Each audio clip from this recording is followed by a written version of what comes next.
গোপালগঞ্জ জেলার উপর দিয়ে আজ মাঝারি ধরনের শৈত্যপ্রবাহ বয়ে যাচ্ছে। আজ জেলার সর্বনিম্ন তাপমাত্রা রেকর্ড করা হয়েছে 7.5 ডিগ্রি সেলসিয়াস, যেটি এ মৌসুমের জেলার এবং দেশের সর্বনিম্ন তাপমাত্রা।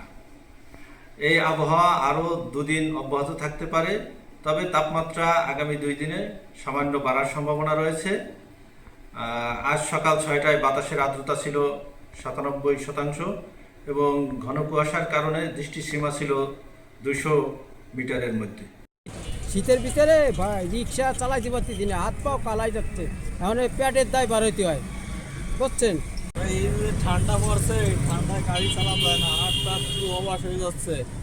এই পেটের দায় সংসার চালাতে হবে, তাই গাড়ি নিয়ে বার হয়েছি। এই শীতে গাড়ি চালানো যায় না, অনেক শীত পড়ছে।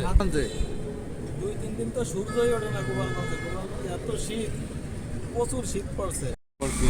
এই শীতে আমাদের মতন মানুষের ঘরের থেকে বের হওয়াটা ভারী একটা কষ্টসাধ্য ব্যাপার হয়ে যাচ্ছে। আমরা যারা দিনমজুর, আমরা কোনো কাজকর্মে যাইতে পারতেছি না, ঘরের থেকে বের হতে পারতেছি না।